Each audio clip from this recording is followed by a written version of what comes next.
Welcome back to my channel. आज के video में बात करता हूँ स्टार्टअप के बारे में। दोस्तों अभी के टाइम में आप देखेंगे काफ़ी ज़्यादा स्टार्टअप है जो पूरे इंडिया में स्टार्ट हो रहा है। तो स्टार्टअप होता क्या? सबसे पहले स्टार्टअप भी एक तरह से आपका बिजनेस होता है। जैसे एक आप एक बिजनेस को देखते हो उसी तरह से आपका स्टार्टअप होता है, लेकिन जो स्टार्टअप का जो कंसेप्ट होता है वो आपका डिफरेंट होता है जो भी आपका बिजनेस एग्जिस्ट करता है। मान लीजिए आप एक स्टारबक्स का रेस्टोरेंट देख रहे हैं। स्टारबक्स क्या करेगा, अगर वो उसका ब्रांच को एक्सपैंड करना रहेगा तो वो दूसरा फ्रेंचाइजी ओपन कर देता है। लेकिन अगर मैं वही स्टार्टअप का बात करता हूँ तो स्टार्टअप मतलब कोई नया कंसेप्ट जो पहले वो आप बिजनेस आइडिया के बारे में नहीं सुने होंगे। जैसे कि आपका जोमेटो था। जोमेटो जब आपका स्टार्ट किया गया था तो जोमेटो का जो कंसेप्ट क्या था कि आसपास जो भी रेस्टोरेंट है वो रेस्टोरेंट को आप सर्च कर सकते हो जोमेटो वेबसाइट पे या जोमेटो ऐप पे। ये कंसेप्ट पहले नहीं था। सेम चीज़ आपका ओला के साथ हुआ। ओला में क्या था, ऑलरेडी काफ़ी ज़्यादा लोग के पास है जो पर्सनल व्हीकल थे।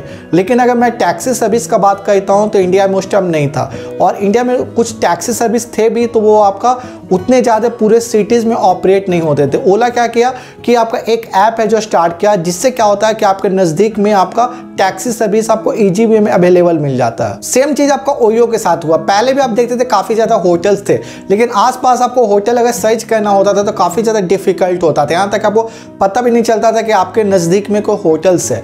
लेकिन ओयो का क्या किया, काफ़ी ज़्यादा होटल्स के साथ टैप किया और अपना जो उनका जो ऐप है वो आप ओयो में देखेंगे कि काफ़ी ज़्यादा आपको नज़दीक में जो आपको होटल्स है वो आपके घर के नज़दीक आपको ईजी वे में आप है जो सर्च कर सकते हैं। तो सेम चीज़ आपका ओयो में आपका देखते हैं। तो ओयो का जो कंसेप्ट था वो आपका न्यू कंसेप्ट था, वो पहले इंडिया में एग्जिस्ट नहीं करता था। तो स्टार्टअप मतलब ये होता है कि कोई भी आपका नया जो आपका बिजनेस आइडिया होता है ना, उससे कुछ जो स्टार्ट करते हैं वो जनरली आपका स्टार्टअप होता है। स्टार्टअप का जो मेन जो आपका मोटिव होता है वो कस्टमर का जो भी प्रॉब्लम है वो आपका सॉर्ट आउट करना होता है, वो प्रॉब्लम सॉल्व करना चाहते हैं। सेम चीज़ आपका फिजिक्स वाला के साथ इंडिया में देखते हैं कि ऑनलाइन ऑलरेडी काफ़ी ज़्यादा आपका एडटेक कंपनी थे, जैसे आपका बायजूस हो गया, अनअकैडमी हो गया, वेदांतु हुआ। लेकिन आप फिजिक्स वाला को देखते हैं वो ऑनलाइन प्लस ऑफलाइन दोनों आपका कोचिंग स्टार्ट कर दिया, और अभी देखते हैं तो फिजिक्स वाला आपका एक यूनिकॉर्न कंपनी बन गया। तो ये सारे कंपनी आपका स्टार्टअप है। ये जो बिजनेस आइडिया इनका ये कंसेप्ट नया था, जबकि देखते हैं ऐसा बिजनेस ऑलरेडी इंडिया में स्टैब्लिश था। तो स्टार्टअप का जो मेन जो आपका मोटिव यही होता है कस्टमर का जो भी प्रॉब्लम है उसको दूर करना। अब यहाँ पे क्वेश्चन ये आता है व्हाई स्टार्टअप। स्टार्टअप लोग क्यों करते हैं? क्योंकि ऑलरेडी आप देखते हैं काफ़ी ज़्यादा बिजनेस जो सिमिलर ऑलरेडी एग्जिस्ट रहता है। चाहे आप इंडिया का बात करें चाहे कोई भी आपका फॉरेन कंट्री जैसे चाइना आप देख लो, ऑस्ट्रेलिया देख लीजिए, लंदन देख लीजिए। स्टार्टअप लोग क्यों करते हैं? स्टार्टअप का जो मेन मोटिव जो मैं बताया वो कस्टमर का प्रॉब्लम वो सॉर्ट आउट करना चाहते हैं, और वो एक नया सर्विस लाना चाहते हैं जिससे कस्टमर का जो मुसीबत है, जो प्रॉब्लम है वो तो दूर करना चाहते हैं। जैसे हमको मैं ओला का एग्जाम्पल लिया, जोमेटो का लिया, फिजिक्स वाला का लिया, उसी तरह आपका 1mg देखते हैं। 1mg आप देखते हैं कि ऑनलाइन मेडिसिन डिलीवरी करता है। पहले के टाइम में देखते हैं कि अगर आपको मेडिसिन लेना होता था तो आप आसपास है जो आप फार्मेसी स्टोर में जाते थे। लेकिन अभी देखते हैं जो आपका टाटा है जो 1mg है जो परचेज कर लिया, अभी देखते हैं कि आप 1mg ऑल ओवर इंडिया में आपका अवेलेबल है। आप कहीं भी है जो 1mg से आप ऑनलाइन मेडिसिन है जो आप मंगवा सकते हैं। तो ये जो आपका कंसेप्ट था ये आपका न्यू कंसेप्ट था। अभी आप इंडिया में काफ़ी ज़्यादा जो स्टार्टअप देखेंगे काफ़ी ज़्यादा अच्छा परफॉर्मेंस कर रहा है। जैसे आपका ओला कैब्स हो गया, जीरोधा हो गया, फ्लिपकार्ट हो गया, फिजिक्स वाला हो गया। ये सारे स्टार्टअप देखते हैं तो काफ़ी अच्छा परफॉर्मेंस भी इनका आ रहा, और ये सारे जो स्टार्टअप है जो भी आपका पब्लिक का जो प्रॉब्लम है ना वो ये सॉल्व कर रहे हैं। अब एक क्वेश्चन ये आता कि how does startup work? Startup काम कैसे करता है? तो स्टार्टअप है जो सारे कंपनी की तरह ही काम करता है। उसमें जो इनिशियल जो एम्प्लॉय होते हैं वो 4 to 5 एम्प्लॉय होते हैं। वो आपका स्टार्टअप जब स्टार्ट करते हैं वो धीरे धीरे वो एक्सपैंड करते हैं। जैसे आपका फेसबुक है, जब फेसबुक स्टार्ट हुआ था तो मार्क जकरबर्ग उनके जो 3 रूममेट थे वो आपका फेसबुक स्टार्ट किए थे। वो आपका सिंपल सा एक आपका डॉर्मेट्री रूम से। अभी देखते हैं तो आपका फेसबुक आपका $1 ट्रिलियन कंपनी है। अब यहाँ पर आता है कि स्टार्टअप और एक आपका रेगुलर बिजनेस में क्या अंतर है? तो स्टार्टअप जो होते हैं वो नए कंसेप्ट पे काम करते हैं। अब यहाँ पर एक क्वेश्चन आता है कि स्टार्टअप है जो आपका एक रेगुलर बिजनेस से कैसे आपका डिफरेंट है? तो स्टार्टअप है जो आपका जो बिजनेस आइडिया होता है स्टार्टअप का वो न्यू होता है, वो आइडिया पहले मार्केट में एग्जिस्ट नहीं करता। जैसे मैं आपको डोमिनोज का एग्जाम्पल लिया कि अगर आप डोमिनोज में देखते हैं अगर उनको एक नया रेस्टोरेंट ओपन करना तो वो एक नया रेस्टोरेंट ओपन करते हैं। लेकिन अगर एक स्टार्टअप का बात करते हैं तो वो न्यू रेस्टोरेंट है जो वही रेस्टोरेंट पहले जो डुप्लीकेट नहीं ओपन करके कुछ नया स्टार्ट करते हैं। जैसा कि मैं आपको जोमेटो का एग्जांपल लिया, ऑलरेडी देखते हैं इंडिया में काफ़ी ज़्यादा रेस्टोरेंट थे, लेकिन जोमेटो क्या क्या एक ऐप क्रिएट किया जिससे आसपास जो भी रेस्टोरेंट है उसको है जो आपका टैप कर लिया आपका जोमेटो से, और आसपास का जो भी रेस्टोरेंट है वो आप सर्च आउट कर सकते हैं जोमेटो वेबसाइट पे या जोमेटो का जो ऐप है। तो जो आपका रेगुलर बिजनेस होते हैं ना, उनका जो भी बिजनेस मॉडल होता है ना, उसी को वो डुप्लीकेट करते हैं। लेकिन स्टार्टअप क्या है कि वो न्यू आइडिया पे काम करते हैं ताकि ऐसा आइडिया जो मार्केट में पहले एग्जिस्ट नहीं करता हो और कस्टमर का जो भी प्रॉब्लम है वो सॉल्व करना चाहते हैं। सेम चीज़ आपका ओला कैब किया। ओला कैब में क्या होता है, आपका ऑनलाइन टैक्सी सर्विसेज है। पहले अगर आपको टैक्सी है जो लेना होता था तो आपको आसपास पहले सर्च करना पड़ता था, तब आपको टैक्सी मिलता था।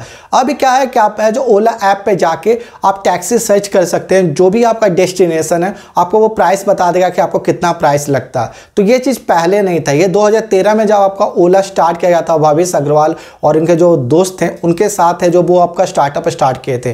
तो ये ओला कैब का था, ये कंसेप्ट अलग था। सेम चीज आपको ओयो जो मैं बताया, रितेश अग्रवाल जब आपको ओयो स्टार्ट किए थे तो ऑलरेडी देखते हैं इंडिया में काफी ज्यादा आपका होटल्स अवेलेबल थे।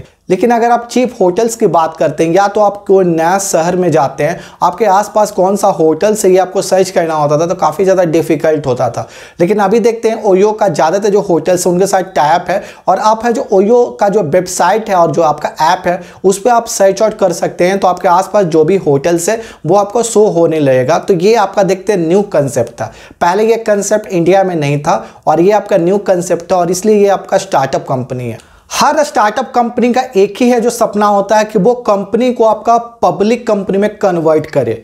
स्टार्टअप एक आपका अर्ली एज आपका स्मॉल कंपनी होते हैं। इनिशियली में जो स्मॉल होते हैं तो उनका सपना ये होता है कि वो प्रॉफिटेबल बने, लेकिन जैसे जैसे वो प्रॉफिटेबल बनते हैं तो जो स्टार्टअप का फाउंडर है उनका ये सपना होता है कि वो स्टार्टअप को पब्लिक ले जाए, मतलब आईपीओ के लिए ले जाए, जिसमें वो पब्लिक से पैसा रेज कर सके। और जब ये स्टार्टअप है जो आईपीओ के लिए जाते हैं तो न्यू मार्केट को वो टैप करना चाहते हैं। स्टार्टअप का जो मेन जो मोटिव होता है कि वो चाहते हैं उनका कंपनी का ज़्यादा से ज़्यादा ग्रोथ हो और उनका कंपनी एक देखा जाए तो प्रॉफिटेबल कंपनी बने।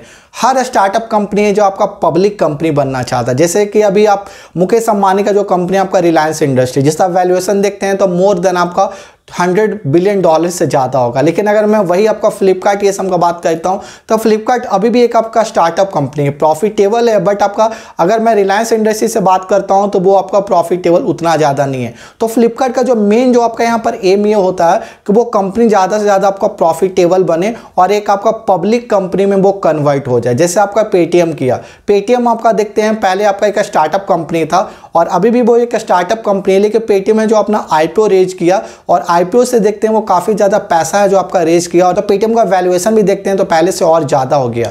तो स्टार्टअप कंपनी का जो मेन जो आपका ड्रीम होता है कि वो आईपीओ के लिए जाना चाहती है और अपना जो आपका कंपनी है वो आपका बॉम्बे स्टॉक एक्सचेंज या नेशनल स्टॉक एक्सचेंज पे लिस्ट करना चाहती है, ताकि ज़्यादा से ज़्यादा पब्लिक लोग पैसा इन्वेस्टमेंट करे वो कंपनी में और कंपनी का वैल्यूएशन है जो और ज़्यादा इंक्रीज हो जाए। आप कोई भी स्टार्टअप कंपनी को देखेंगे कि जब वो इनिशियली स्टार्ट करता है तो देखते हैं काफ़ी ज़्यादा वो कस्टमर का फीडबैक पे काम करता है। जैसे आप है जो इनिशियल में देखते हैं तो आपको जोमेटो स्टार्ट किया गया था तो काफ़ी ज़्यादा जो उनका फाउंडर है वो आपका कस्टमर का फीडबैक पर ध्यान दे रहे थे। जो भी आपका कस्टमर का कमेंट है उनके ऐप पे काफ़ी ज़्यादा वो गौर से ध्यान दे रहे थे और उसी अनुसार से वो ऐप को और ज़्यादा बेहतर कर रहे थे। सेम चीज़ आपका अमेजोन के साथ हुआ। जब जेफ बेजोस है जो आपका अमेजोन स्टार्ट किए थे तो वो कस्टमर का फीडबैक पर काफ़ी ज़्यादा इंपॉर्टेंस देते थे और इनिशियली में देखते थे तो काफ़ी ज़्यादा वो है जो अमेजोन के साथ वो चेंज किए। अभी देखते हैं तो आपका अमेजोन का जो आपका वैल्यूएशन देखते हैं तो मोर देन $500 बिलियन से ज़्यादा। तो कोई भी स्टार्टअप जब स्टार्ट होता हो तो काफ़ी ज़्यादा कस्टमर फीडबैक पे वो ज़्यादा ध्यान देता है, ताकि ये जो अपना ऐप है और जो भी उनका जो सर्विसेज है उसको और ज़्यादा अच्छा बना सके। और इससे क्या होता है कि स्टार्टअप एक आपका प्रॉफिटेबल कंपनी में बन जाता है, क्योंकि स्टार्टअप अगर वो कस्टमर का जो भी डिमांड है, कस्टमर का जो भी प्रॉब्लम है वो हर दिन अगर सॉल्व करना स्टार्ट करता है तो स्टार्टअप का जो भी आपका जो सर्विसेज है वो और ज़्यादा लोग है जो लेना पसंद करते हैं, क्योंकि वो स्टार्टअप देखते हैं तो आपका एवरी ईयर इनोवेट करता है, मीन्स कुछ नया करने का कोशिश करता है। वो आपके लिए देखते हैं, वो एक हर बिजनेस के लिए देखते हैं काफ़ी ज़्यादा इंपॉर्टेंट क्राइटेरिया होता है और उसी से देखते हैं कि स्टार्टअप है जो काफ़ी ज़्यादा प्रॉफिटेबल हो जाता है एवरी ईयर, क्योंकि वो कस्टमर का जो भी फीडबैक है उसको सीरियसली लेकर वो काम करते हैं और एक अच्छा प्रोडक्ट और सर्विस प्रोवाइड करना चाहते हैं। जब कोई भी फाउंडर है जो अपना न्यू स्टार्टअप है जो स्टार्ट करता है तो इनिशियल में देखते हैं काफ़ी ज़्यादा उनको फंडिंग का इशू आता है। उसी टाइम में देखते हैं वो काफ़ी ज़्यादा एंजल इन्वेस्टर को रीच आउट करते हैं। एंजल इन्वेस्टर एक आपका रिच इंडिविजुअल होते हैं जिनके पास काफ़ी ज़्यादा पैसा होता है, वो आपका अर्ली एज स्टार्टअप में इन्वेस्टमेंट करते हैं। जैसे कि मैं आपका ओला कैब का एग्जाम्पल लिया था कि ओला कैब जो आपका भविष्य अग्रवाल स्टार्ट किए थे तो काफ़ी ज़्यादा उनको फंडिंग का इशू हो रहा था। अनुपम मित्तल है जो आपका 1 करोड़ रुपया इन्वेस्टमेंट किए थे ओला कैब में 2013 में 1% इक्विटी के लिए। अगर मैं वही 1% इक्विटी का बात करता हूँ 2023 में, तो अनुपम मित्तल जो टोटल 1100 करोड़ के मालिक हैं ओला कैब्स में। इस टाइम में देखते हैं कि एंजल इन्वेस्टर जो स्टार्टअप को काफ़ी ज़्यादा सपोर्ट करते हैं क्योंकि वो फाउंडर हैं और उनके जो आइडिया उनमें बिलीव करते हैं। उनको पता है कि ये कंपनी है जो आपका 2 या 3 साल बाद या 5 साल बाद 10 साल बाद ये और ज़्यादा अच्छा परफॉर्मेंस करेगा। तो जब भी आपका एंजल इन्वेस्टर फंडिंग प्रोवाइड करते हैं तो वो आपका बेटर गाइडेंस भी प्रोवाइड करते हैं स्टार्टअप को, क्योंकि most of the angel investor होते हैं ना उनका खुद का अपना कंपनी वो ऑलरेडी रन करते रहते हैं या तो वो ऑलरेडी है जो कंपनी स्टार्ट कर चुके होते हैं, तो उनको पता रहता है कि कैसे कंपनी को स्केल करना प्रॉफिटेबल कंपनी में। तो काफ़ी ज़्यादा इंपॉर्टेंट है जो रोल है जो प्ले करते हैं आपका angel investor early age startup company में। अब यहाँ पे देखते हैं कि एंजल इन्वेस्टर है जो स्टार्टअप कंपनी में क्यों पैसा इन्वेस्टमेंट करते हैं। पहला रीजन ये होता है कि एंजल इन्वेस्टर जब पैसा इन्वेस्टमेंट करते हैं स्टार्टअप कंपनी में तो उसके बदले वो इक्विटी लेते हैं। जैसा मैं बोला कि आपको अनुपम मित्तल 1 करोड़ रुपये आपका इन्वेस्टमेंट किए थे ओला कैब में, तो वो 1% इक्विटी भी आपका परचेज किए थे ओला कैब्स में, जिसका भी वैल्यूएशन का मैं बात करता हूँ तो 1100 करोड़ है।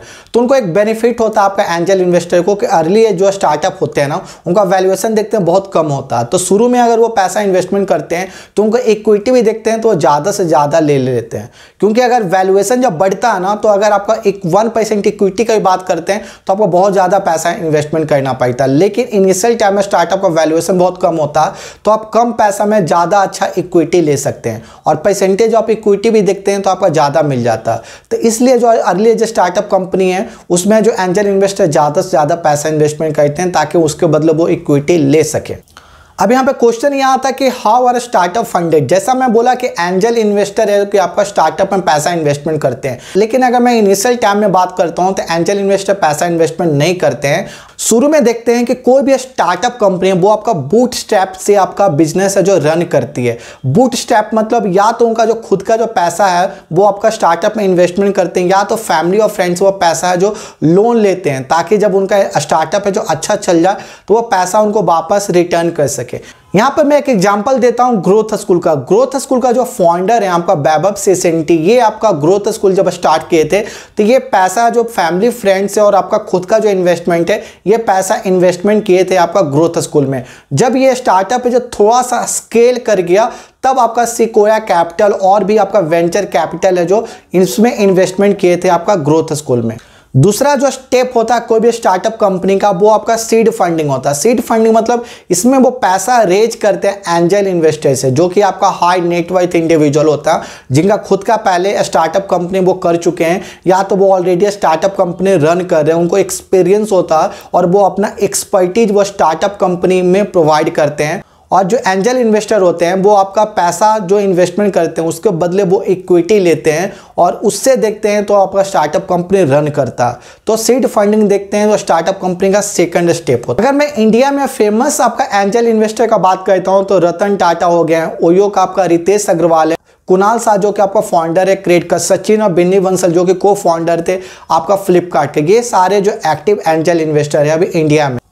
तीसरा जो स्टेप होता है कोई भी स्टार्टअप कंपनी का वो पैसा वो रेज करते हैं वेंचर कैपिटल से। यहाँ पर उनका सीरीज होता है means like series A, series B, series C, ऐसे वो फंडिंग है जो आपका रेज करते हैं। और इसमें देखते हैं तो उनका सीरीज ए से लेके सीरीज जेड तक वो है जो फंडिंग है जो आपका रेज करते हैं ये वेंचर कैपिटल से। वेंचर कैपिटल एक तरह से आपका कंपनी होता है जो कि पैसा आपका इन्वेस्टमेंट करता है, जैसे आपका सिकोया कैपिटल हो गया, टाइगर ग्लोबल हो गया, ये सारे आपका वेंचर कैपिटल हो गए। ये अर्ली एज स्टार्टअप में पैसा इन्वेस्टमेंट करते हैं और ये बदले में इक्विटी लेते हैं और ये भी प्रॉपर गाइडेंस प्रोवाइड करते हैं स्टार्टअप कंपनी को। अब यहाँ पे जो वेंचर कैपिटल होते हैं ना वो कम से कम $10 मिलियन से लेकर $100 मिलियन है जो इन्वेस्टमेंट करते हैं कोई भी स्टार्टअप कंपनी में।